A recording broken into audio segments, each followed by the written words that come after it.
Have you ever spoken up in a meeting only for someone else, usually a guy named Chad, to say the exact same thing and suddenly, boom, it's revolutionary?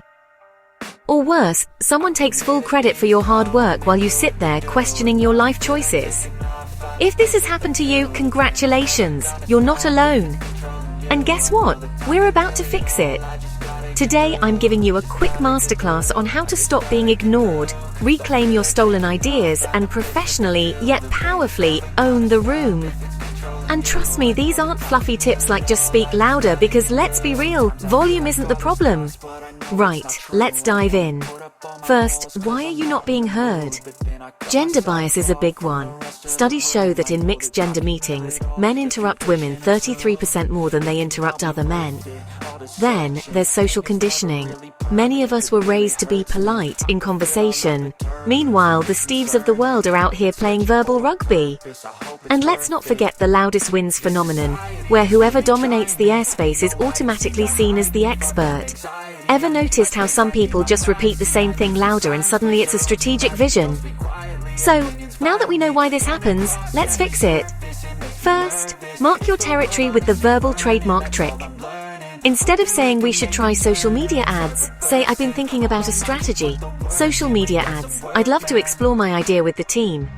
That little I've been thinking about makes it harder for someone to adopt it as their own. Next, use the pre-sales strategy.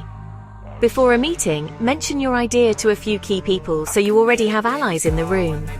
For example, hey Sarah, I have a marketing idea I'll bring up in today's meeting.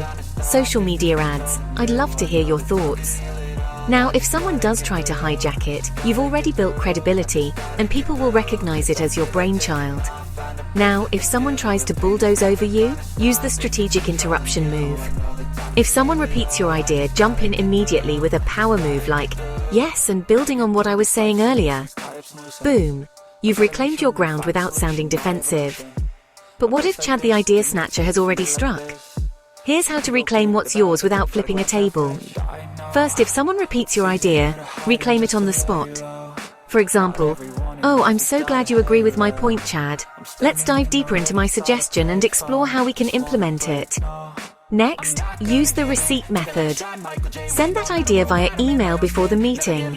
If it's stolen, forward it after with a casual, glad we're moving forward with my idea. For example, hey team, love that we're going with the social media strategy. Just resharing my original email here in case anyone needs it. And lastly, get allies to reinforce your point. For example, that's interesting, Chad. I remember when Sheila mentioned that earlier. Maybe she can expand on it. When multiple voices reinforce the truth, it's way harder for a hijacker to steal the spotlight. Now that you've got these weapons in your arsenal, here's the last tip. Confidence is everything. Speak with authority, use power pauses, and take up space at the table. The more confidently you own your voice, the harder it is to ignore you. Now go forth, reclaim your space, and the next time someone hijacks your idea, handle it like the professional powerhouse that you are. Because trust me, Chad's gonna think twice before messing with you again.